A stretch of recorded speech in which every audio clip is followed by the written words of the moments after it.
विद्यार्थी मित्रांनो नमस्कार। इयत्ता 8वी इतिहास यामधील 10वा धडा सशस्त्र क्रांतिकारी चळवळ याचा स्वाध्याय आज आपण सोडवणार आहोत। या पाठामध्ये भारतीय स्वातंत्र्य लढ्यामध्ये जी सशस्त्र क्रांतिकारी चळवळ झाली होती त्यातील काही महत्त्वाचे घटना आलेल्या आहेत आणि त्यावर आधारित हा पाठ आहे। यावरचा स्वाध्याय आपण सोडवूया। पहिला प्रश्न आहे, दिलेल्या पर्यायांपैकी योग्य पर्याय निवडून विधाने पुन्हा लिहा। या ठिकाणी आपल्याला 3 विधानं दिलेली आहेत आणि या 3 विधानांमध्ये या गाळलेल्या जागेवर आपल्याला या कंसामधून योग्य पर्याय शोधून लिहायचा आहे। पहिलं विधान आहे, स्वातंत्र्यवीर सावरकर यांनी टिंबटिंब ही क्रांतिकारकांची गुप्त संघटना स्थापन केली। तर स्वातंत्र्यवीर सावरकरांनी मित्रमेळा नावाची क्रांतिकारकांची गुप्त संघटना स्थापन केली होती, त्यामुळे आपण यातील योग्य पर्याय मित्रमेळा या ठिकाणी भरलेला आहे। दुसरं विधान आहे, पंजाबमध्ये टिंबटिंब यांनी सरकार विरोधी उठावाचे आयोजन केले। तर पंजाबमध्ये रामसिंह कुका यांनी सरकार विरोधात उठावाचं आयोजन केलं होतं, तो पर्याय आपण या ठिकाणी भरलेला आहे। तिसरं विधान आहे, इंडिया हाऊसची स्थापना टिंबटिंब यांनी केली। तर पंडित श्यामजी कृष्ण वर्मा यांनी ही स्थापना केली होती, त्यामुळे आपण इथे पंडित श्यामजी कृष्ण वर्मा हा पर्याय इथे भरलेला आहे। पुढे प्रश्न दुसरा आहे, पुढील तक्ता पूर्ण करा। या ठिकाणी आपल्याला तक्त्यामध्ये काही गाळलेल्या जागा दिलेल्या आहेत त्या भरायच्या आहेत। क्रांतिकारक व संघटना अशा तऱ्हेचा हा तक्ता आहे। डाव्या बाजूला सर्व क्रांतिकारक व उजव्या बाजूला त्यांनी स्थापन केलेल्या संघटना दिलेल्या आहेत। पहिल्या उपप्रश्नामध्ये आपल्याला अभिनव भारत ही संघटना दिलेली आहे। आता ही स्थापन करणारे होते स्वातंत्र्यवीर सावरकर, त्यामुळे आपण इकडे क्रांतिकारकांच्या विभागामध्ये स्वातंत्र्यवीर सावरकर लिहिलेला आहे। यानंतर आपल्याला दुसऱ्या उपप्रश्नामध्ये क्रांतिकारक दिलेले आहे बारिंद्र कुमार घोष आणि यांनी जी संघटना स्थापन केली ती होती अनुशीलन समिती। ती गाळलेली जागा आपण इथे भरलेली आहे आणि जोडी लावलेली आहे। पुढे तिसरे क्रांतिकारक आहेत चंद्रशेखर आझाद यांनी जी संघटना स्थापन केली होती ती होती हिंदुस्थान सोशलिस्ट रिपब्लिकन आर्मी। ती संघटना आपण चंद्रशेखर आझाद यांच्या समोर लिहिलेली आहे। पुढे तिसरा प्रश्न आहे, पुढील विधाने सकारण स्पष्ट करा। यामध्ये पहिलं विधान आहे, चाफेकर बंधूंनी रँडचा वध केला। तर चाफेकर बंधूंनी इंग्रज अधिकारी रँड याचा वध का केला हे आपल्याला स्पष्ट करायचं आहे। यासाठी महत्त्वाचे मुद्दे पाहूया। पहिला मुद्दा येईल, 1897 साली पुण्यात प्लेगची साथ येऊन त्यात लोकांचे बळी जाण्याचे प्रमाण वाढत चालले होतं। यानंतर पुढे काय झालं पाहूया। प्लेगचा बंदोबस्त करण्यासाठी रँड याची प्लेग कमिशनर म्हणून नियुक्ती करण्यात आली। पुणे प्लेगपासून मुक्त करण्यासाठी रँडने स्वच्छता मोहीम राबवून लोकांवर जुलूम जबरदस्ती केली।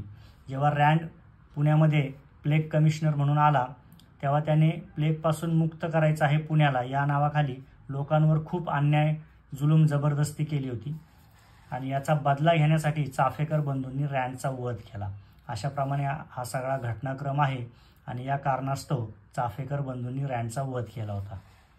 पुढे दुसरा उपप्रश्न आहे, दुसरं विधान आहे, खुदीराम बोस यांना फाशी देण्यात आली। आता खुदीराम बोस यांना फाशी का देण्यात आली ते आपल्याला सहकारण इथे स्पष्ट करायचं आहे। यातील महत्त्वाचे मुद्दे पाहूया। सशस्त्र मार्गाने ब्रिटिशांची सत्ता उखडून टाकायची या उद्देशाने बंगाल प्रांतात अनुशीलन समिती काम करत होती। या समितीचे सदस्य खुदीराम बोस आणि प्रफुल्ल चाकी यांनी किंग्सफोर्ड या न्यायाधीशाला ठार मारण्याची योजना तयार केली होती। किंग्सफोर्डची गाडी समजून त्यांनी बॉम्ब टाकला, परंतु ती गाडी किंग्सफोर्डची नव्हती। या बॉम्ब हल्ल्यात गाडीत असलेल्या 2 ब्रिटिश स्त्रिया ठार झाल्या, त्यामुळे पोलिसांच्या हाती लागलेल्या खुदीराम बोस यांना फाशी देण्यात आली। अशा तऱ्हेने खुदीराम बोस यांना फाशी का देण्यात आली हे आपण इथे सहकारण स्पष्ट केलेलं आहे। तिसरं विधान आहे, भगतसिंग व बटुकेश्वर दत्त यांनी मध्यवर्ती विधिमंडळात बॉम्ब फेकले। हे का फेकले हे आपल्याला स्पष्ट करायचं आहे। त्यातला पहिला मुद्दा येईल, सरकारने मध्यवर्ती विधिमंडळात 2 विधेयके मांडली होती। ही विधेयके मंजूर झाली तर लोकांच्या नागरी हक्कांची पायमल्ली होणार होती, म्हणजे लोकांचे जे नागरी हक्क आहेत ते संपणार होते। या विधेयकांचा निषेध करण्यासाठी भगतसिंग आणि बटुकेश्वर दत्त यांनी विधिमंडळात बॉम्ब फेकले। पुढे चौथा प्रश्न आहे, पुढील प्रश्नांची थोडक्यात उत्तरे लिहा। 1. चितगाव शस्त्रागारातील हल्ल्याचा वृत्तांत लिहा। इथे चितगाव शस्त्रागारावर हल्ला झाला होता त्याच्याविषयीचा वृत्तांत म्हणजे त्याच्याविषयीची माहिती आपल्याला इथे मुद्देसूद लिहायची आहे. तर पाहूया. यातील पहिला मुद्दा आहे, आपल्या साथीदारांच्या साहाय्याने सूर्यसेन यांनी चितगाव शस्त्रागारावर हल्ला करण्याची योजना तयार केली. 18 एप्रिल 1930 रोजी या क्रांतिकारकांनी चितगावमधील 2 शस्त्रागारांवर हल्ला करून शस्त्रास्त्रे ताब्यात घेतली. टेलिफोन व टेलिग्राफ यंत्रणा तोडून टाकल्या. संदेशवहन यंत्रणा ठप्प करण्यात त्यांना यश मिळाले. चितगाव शस्त्रागारावरील हल्ल्यानंतर लवकरच या सर्व क्रांतिकारकांना पकडण्यात येऊन फाशी देण्यात आली किंवा फाशी दिले गेले. अशा पद्धतीने चितगावमध्ये शस्त्रागारावर जो हल्ला झाला होता त्याचा संपूर्ण वृत्तांत आपण या 4 मुद्द्यांमध्ये मांडलेला आहे. पुढे, स्वातंत्र्यवीर सावरकरांचे सशस्त्र क्रांतीतील योगदान स्पष्ट करा. स्वातंत्र्यवीर सावरकर यांचं सशस्त्र क्रांतीमध्ये जे योगदान होतं ते आपल्याला इथे मांडायचं आहे. हे सुद्धा आपल्याला थोडक्यात मुद्देसूदपणे मांडायचं आहे. तर पहिला मुद्दा आहे, ब्रिटिश साम्राज्याविरुद्ध लढण्यासाठी जे विविध मार्ग हाताळले गेले त्यात सशस्त्र क्रांतीचा मार्गही समाविष्ट होता. हाच मार्ग स्वातंत्र्यवीर सावरकरांनी स्वीकारला होता. अनेक नेते वेगवेगळ्या पद्धतीने ब्रिटिशांशी लढत होते, त्यापैकी सशस्त्र क्रांतीचा मार्ग सावरकरांनी निवडला होता.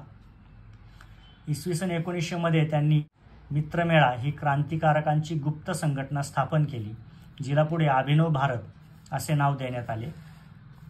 इंडिया हाऊसची शिष्यवृत्ती मिळवून सावरकर उच्च शिक्षण घेण्याच्या निमित्ताने इंग्लंडला गेले.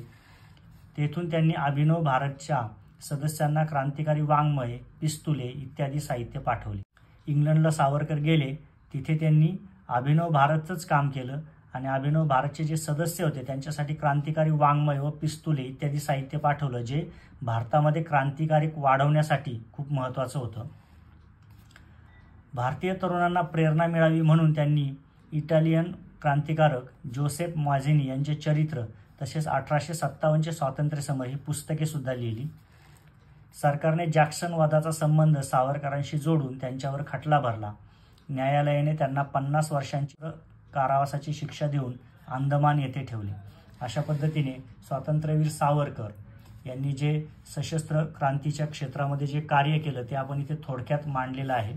इथे आपला स्वाध्याय पूर्ण होत आहे. यातील सर्व प्रश्नांचा व्यवस्थित सराव करा. अशाच आणखी इतर प्रश्नांचाही सराव करा. धन्यवाद.